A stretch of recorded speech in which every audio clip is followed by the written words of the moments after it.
All right, Dan, thanks for joining me. I'm going to tell you about an idea that has been slowly developing in my head over a long time, but over about the last year and a half, it started to form, and I've started to consider the implications and attach them to things, and it's gotten pretty interesting. The basic notion is that everybody has a map in their head, a map of existence, okay? And all the different places that you've been, you have sort of a version of that in your head, which is inaccurate. And yet it's, the world you actually inhabit mentally. So like your physical body is leaned against a wall, chilling, talking on Zoom, but you might be, thinking of a time when you read a book or something like that. And so you're in those two places at once because your map of existence places your little, like an image of your body, right where you are in the mental image of a room that you're in. And you're probably not thinking beyond those walls. You're certainly not experiencing anything beyond those walls physically. And yet you can draw on feelings that you've had in many different places that you've been, because you still have like a resonating map of those places with the strongest impressions from those places, the things you did in those places, anything you can draw up in your mind, in your memory right now, is included in that map of existence. Am I making sense so far? I think so. Okay, cool. So that's like your personal history version of this mental map. Okay, but then there's also your mental map of existence includes how you feel about those things. And it includes any misconceptions. When I was like 6, I can remember seeing a certain green-brown color and experiencing a sappy sensation in my mouth. Like I felt like it tasted like something. It was an instance of synesthesia. I haven't had many of those, but I think like that is part of my mental map. That's not your part of your mental map. And there's very little I could do, at least with current technology, to like provoke that experience in your mind, right? Right. Synesthesia, is that like false memory or synesthesia? I shouldn't have brought up a weird term, but synesthesia is when you experience okay, so it's perfectly normal for you to bite a peach and taste a peach, right? Yeah. But it's abnormal for you to see a peach and taste a peach. Right. But some people experience that. Okay. I don't. Gotcha. Likewise, some people feel like numbers have a certain color. I've heard of that, yeah. Okay, so that's synesthesia. It's the sin means like combine or together, and as that means, sensation or like an experience of an aesthetic experience, so to speak. Okay. So anyway, a person with synesthesia might be called a synesthete. All right, and synesthetes, they all have their own different things, but like if you are one, then maybe you'll go on like a Facebook group and like find out everyone else is synesthesias. Anyway, some subreddit or something. Right. That's not the point of this conversation. But the point of this conversation is that my mental map of existence could be very different from yours. For one thing, I haven't been where you've been. But for another thing, I feel differently about my mother than you feel about your mother. And for another thing, like when someone says car, like I definitely picture a sedan. But if you're like from Cuba, you're going to picture a 50s, like steel hulk of a car that's been fixed 900 times, right? Yeah. So, and anyway, that's the thing. So I tried to figure out a name for this phenomenon, and I decided to like basically name it map of existence. And the way that I did that was just using the Greek for to be or to exist, and the Greek for like a picture or a map. Okay, so I called it the ontograph. All right. So ontograph just means your mental map, and it's what it's what you behave according to in your head, because you can't behave according to the objective world perfectly, the actual like real world.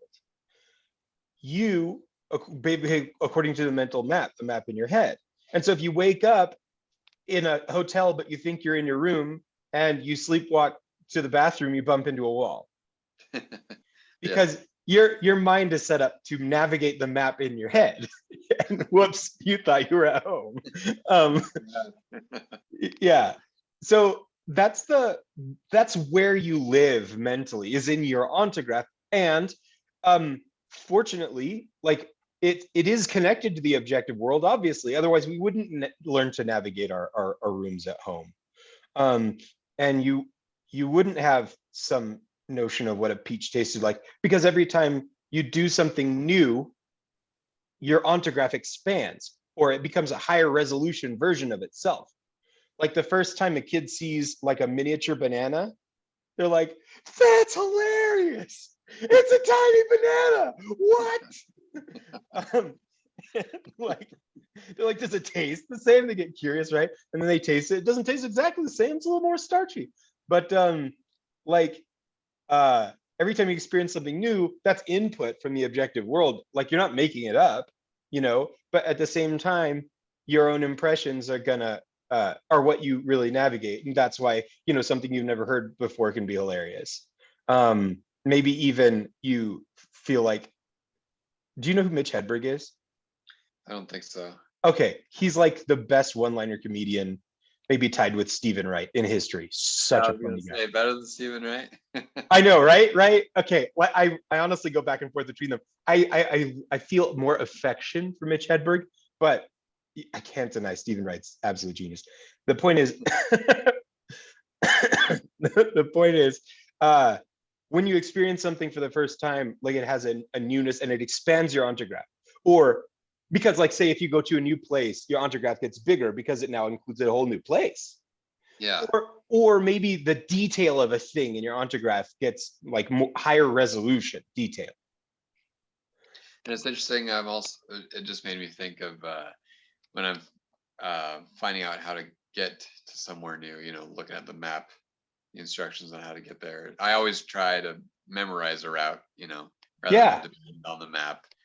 So like kind of in a way, you haven't quite experienced it yet, but Ontograph is growing kind of. Right. And when you learn what a map is, it's kind of amazing. It's kind of fascinating because it's like, wow, I can go places I've never been and I don't just have to figure it out. Because you've got this like literally a cartoon version of a place, and you know what it's like to go from a place to a place, and you like have to infer the rest of it. But it's a way of, what do you call it? It's a data compression method to expand your ontograph. And dude, my brother and I, when I was like 11, 12 years old, we just used to like stare at the map and like talk about it and like zoom in on like a place, and like, you know, we memorized the page that our home was on, and like we were fascinated with like, oh my gosh, this is how to get to grandma's. Like I didn't realize we'd be on the same page. It feels forever away because you get in the car to go there, right? He was just telling me that, the Thomas guide, right? Say what? He was just telling me that the other day. You guys studied the Thomas guide, the map to. Oh, my brother was telling you about the Thomas guide? Yeah, yeah. Yeah, that's totally true. Right.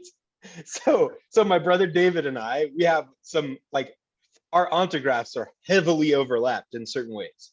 Yeah, yeah. But then like I've studied like search engine optimization, like which is way over here. He hasn't studied that. And he's way better at the Lindy Hop than I am, like way better. And he knows blues dancing. I don't know blues dancing at all. Apparently, like you're like huddling the whole time. I don't anyway. The thing is, like, but you know, we lived in the same house until I was 15, you know. And so we have tons of experience together, and not just like jumping on the same trampoline, but things that we did face to face, you know, playing Risk for like 10 hours a game. Yeah. an actual shared experience where we were just the only two people involved, a lot of experiences like that. So our ontographs like have a strong overlap, and yet my interpretation of those events are going to be slightly different than his. But we might agree that at a certain year at family camp, it was totally rad that I was able to take my mountain bike and we were able to ride around and have fun that way. So there's overlap in ontographs, and we use those overlaps to agree on a fact. But there are things you experience alone, like a dream, where you can go and tell somebody, and then it's like you're giving them the Thomas guide, and they've got this cartoon version that they're just going to have to interpret based on their own context, experience. And I had this dream where like I was a secret agent, and I was swimming outside of Cape Town, and I climbed up on a wall, and there were palm trees everywhere, and I don't remember what I wrote it down, so I don't even remember what the dream was about, but I could go and like relive it a little bit because I like encoded it in text. And we can share pieces of our ontograph and give them to people, but then they just have to do what they can with it. But if two people agree on something, then it doesn't seem as subjective anymore. And if like everyone agrees on something, it seems like that is reality, even if you're all deluded or duped, right? Yeah. So like maybe Professor Harold Hill really can teach our entire town how to play musical instruments that he's going to sell to us. Are you familiar with the Play Music Man? Vaguely, I've never actually seen it. Okay, sorry. I keep hearing I need to see it, and I've heard a little bit about it. But okay, but everyone can be sort of like talked into agreeing on something, and then they would all just call it reality. They would just all call it fact. But and they'd say it's objective, like it's literally true. Like why would you even question it? And you can even like go to great lengths to show somebody that that something is true and still be wrong. Like Newtonian physics, like are pretty useful, pretty accurate, pretty reliable, but they're not as accurate as Einsteinian physics, that kind of thing. So I keep making references, but we haven't talked enough for me to know what's already in your ontograph so that I can reference that. Anyway, so I would love to know if you've ever heard of an idea like this, because I've got a suspicion that somebody's already like talked it through. Gotcha. It kind of vaguely, I don't know if it's all the same, but it vaguely reminds me of it was this video I watched within the last year. It was something about like the how we falsely worship science, basically. Okay. And scientism. Yeah, scientism. And the guy was just going through just all these different points. I could probably find it if I had to, but he was going through all these points, just pointing out, what the blind spots really are of science. And I'm pretty sure he was talking about how, kind of a model for how we experience reality and how we view like other people in our reality. But I don't think it's the same that what you're talking about. So it sounds heavily related because, yeah, I mean, if you talk about my perception of reality, that is another way of saying my ontograph. Because your ontograph includes like all of the abstract rules, like if somebody asks me like what's the formula for a square, I say it's the side times the side. And that's something that I know that I didn't know before somebody taught it to me. And some people don't have that in their ontograph, like I didn't until I was, I don't know, 9 years old, I guess. So, you could just put something in someone's ontograph and they can either take it for granted or challenge it or try and prove it to themselves.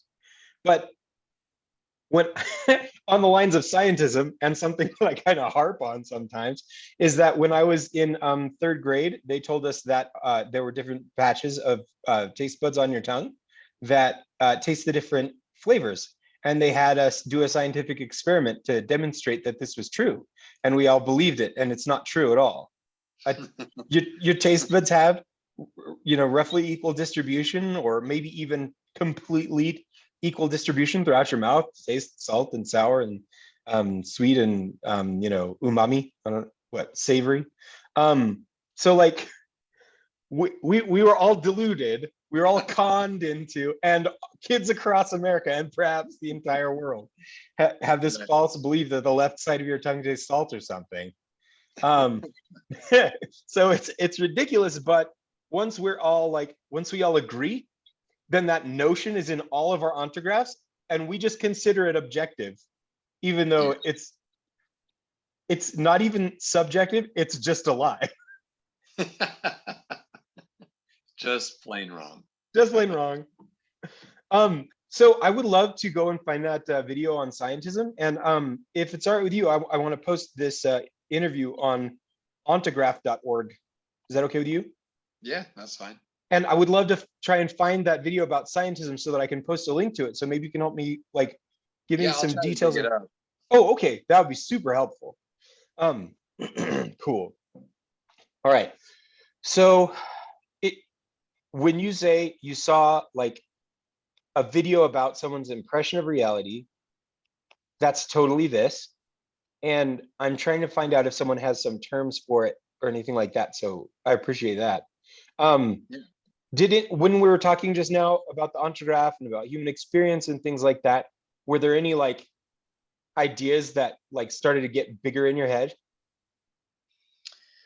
Let's see. When you first, I don't know if this is quite what you're looking for, but when you first explained, it's a map of existence, my brain first went to Carl Jung, because I've been reading, about some of his ideas, and Yes, the archetypes, and how I was thinking more of like a map, like a path of human existence, where we all hit these, well, ideally we all hit these markers or signposts in our lives where all these archetypes are activated.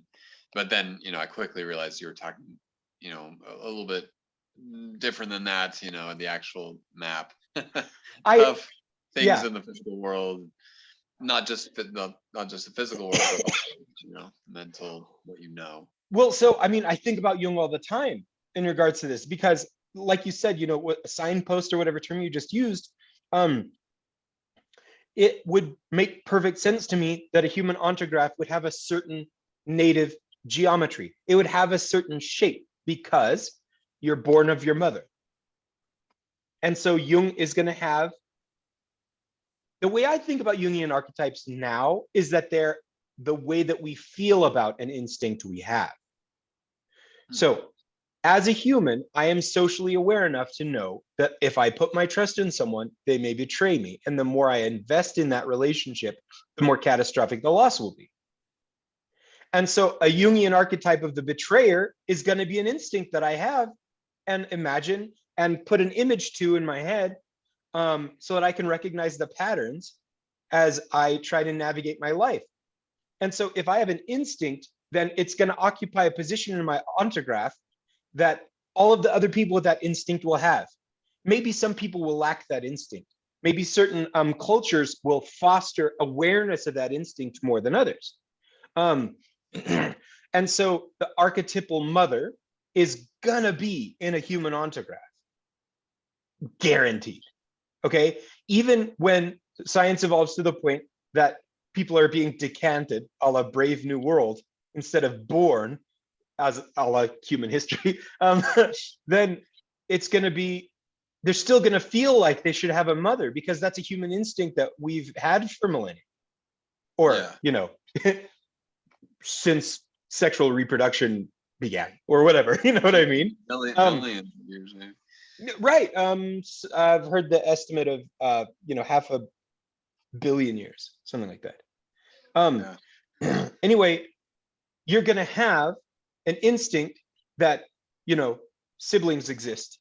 You're going to have an instinct that for masculinity, femininity, because those have been persistent, and the human mind has had time to wrap around those mold around those.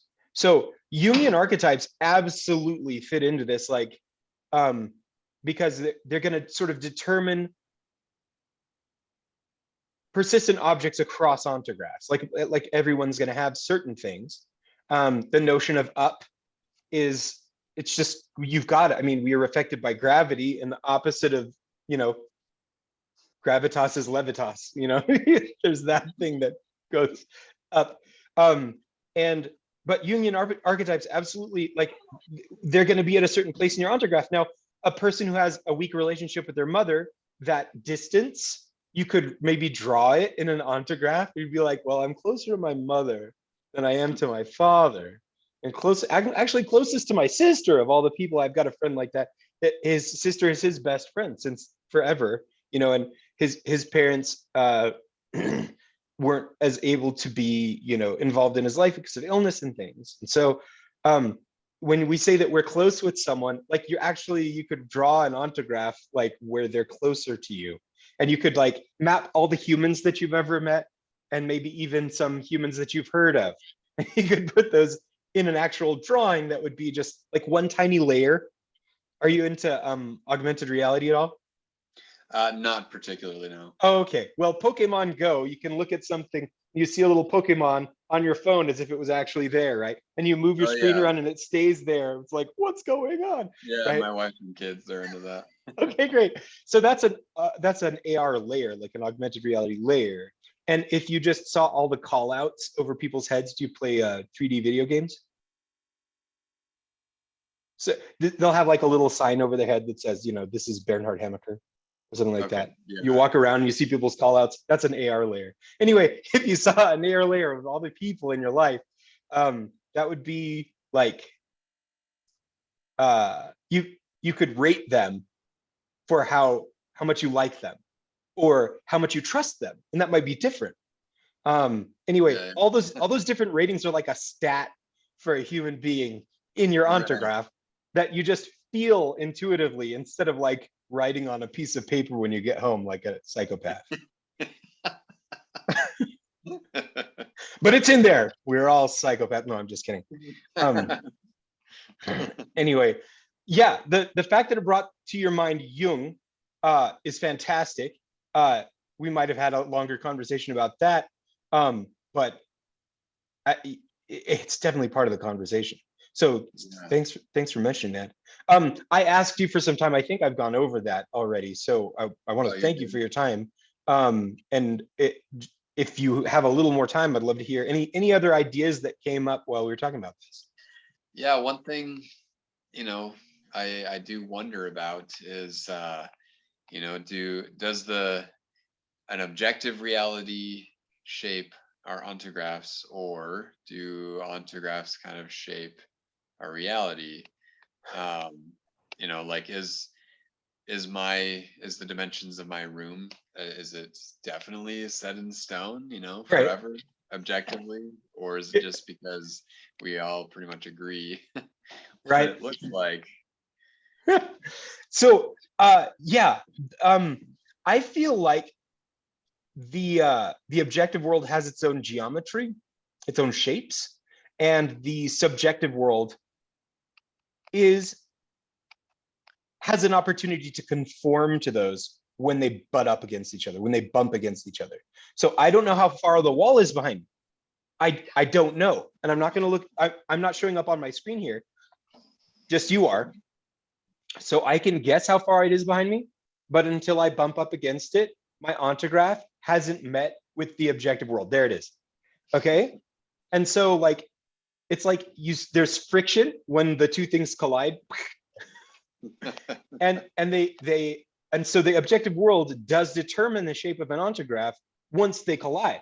But until they collide, kids don't know what's real. They'll be like, okay, does Santa Claus literally live at the North Pole? Like, if I went there, would we be in the same place and I could say hi? Like, how does that work? Right? They don't know because their ontograph hasn't bumped up against the objective world. And here's a weird one. people who are, I used this example before, but it totally fascinates me. People who are highly allergic to something, if they encounter a fake version of it, may still break out in hives. They may still experience like breathing problems. They may think that they've encountered it. They may smell it. They may imagine, like they may fantasize the actual sensation of the smell of the thing. Right. And so, interestingly, that person isn't reacting to the objective world. They're reacting to their ontograph. Right. Yeah. And so just like I can bump up against the objective world can bump up against my ontograph. Mm-hmm. And so, yeah. It makes me think of, well, I've read of people with what's it called? Basically multiple personality disorder, where Yeah. different personalities can have different allergies. Right. One may have a peanut allergy, one may not. Yep. In the same body. That blows my mind.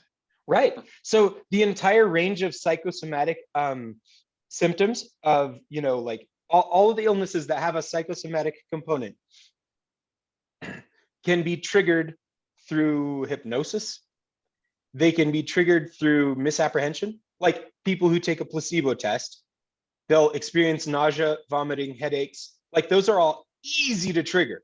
All you have to do is give 100 people a sugar pill, and 2 of them will have headaches and or nausea and or vomiting, right? What? Right. Because we got this notion that that's not candy. If 100 people thought it was candy, like probably 0 of them would have headaches, nausea, and vomiting. Yeah, or they'd be like, sorry, I can't have candy. It causes nausea, headaches, and vomiting. Or it makes me think of the kind of the opposite thing. It was I think it was a New York Times piece 5 or more years ago. It was talking about the placebo effect, and I guess I didn't know enough about the topic to realize, how wondrous the placebo effect really is. Yeah, because it's like it's actually working for people. totally works, but unpredictably. But if we understood the geometry of a person's ontograph, maybe we would understand how the placebo effect would affect them. Right. And apparently it's been mostly ignored because it's used as a thing to ignore when they're trying to develop new medicines or whatever. Yeah. But only, according to this article, now there's some teams kind of looking more closely at it and who is more likely to benefit from a placebo, stuff like that. So it's pretty interesting. yeah, right. Who's more likely? And I wonder if it ties in with the personality trait called agreeableness. If a person who is more agreeable is also more suggestible, and if that person then is willing to take your word for it, be like, this is medicine, it's good for you. Thanks, Mom. Then they feel better. Whereas Cranky Pants over there, he's disobedient, and so when Mom says, take this and be healed, he says, I'll take it because you're gonna make me, but I won't be healed. Yeah, that could be a big part of it. Another thing I thought of, from that article, it talked about the greater chances for healing when there's a more elaborate ceremony between the healer and the patient. Right. Yep. Yeah, doctor time expenditure. I read something that said, doctors that spend 15 minutes have, significantly diminished outcomes compared to doctors who spend 25 minutes or 45 minutes.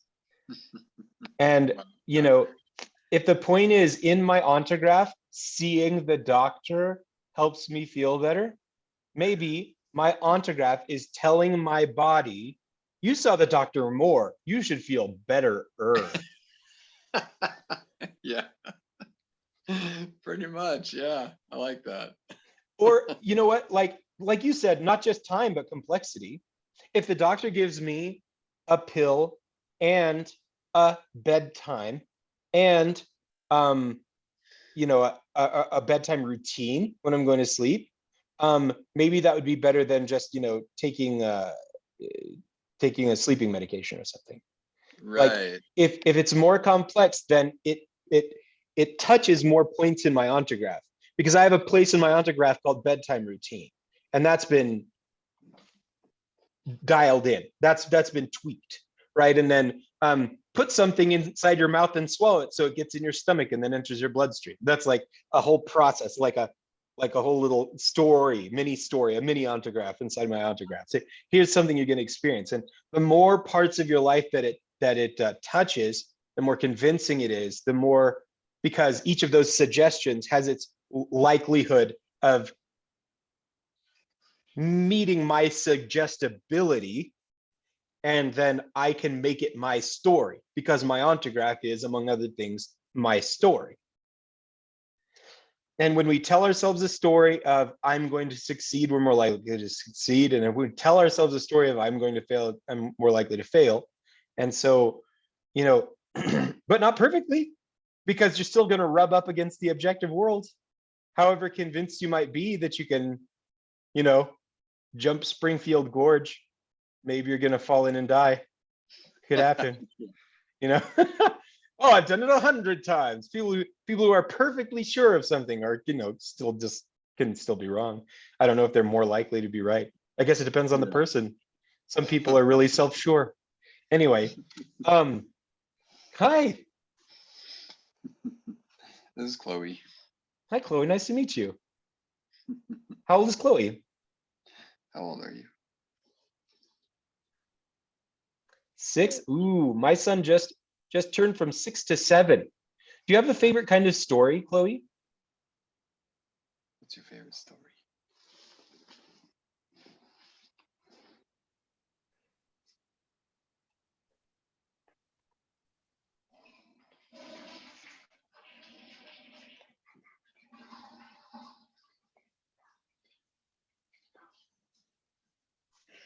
I didn't quite hear that, but something cool probably. In your experience, Dan, does Chloe have a certain kind of story that she likes, or a particular story she likes? There's tons. She's a really good reader, and she'll just kind of sit somewhere and just read to herself, just read tons of books to herself. So she's kind of down for anything. So I have sort of the way that the ontograph attaches to fiction is that you can tell if something is a well-told story and whether something feels realistic. And in my opinion, that means that it has the same geometry as a real ontograph. That the different parts of it attach the same way that your impression of reality is attached. And some people will relate more to stories that are like experiences they've had before, but even in a story that you've never, you wouldn't have imagined, you're going to think that doesn't feel right. Like maybe the angle of attachment of the archetypal mother in the story is off, or maybe the angle of attachment between two team members, it doesn't feel true, because it doesn't have the same geometry as your ontograph or ontographs you've been told about even. So fiction is like a mini ontograph. It's like a cartoon ontograph, basically. And there's this, it's so hard to describe what makes a story a good story. And obviously there's many books been written about this, and maybe we're getting better or not. But anyway, that's one more way that I'm thinking about this. So, I mean, this has basically been occupying my entire brain for 10 months, I guess. And it had some buildup before then, but it's been really cool to hear your thoughts, and especially just the thoughts that were already in your head that seems to start glowing when we talked about this. Yeah. That's really hip.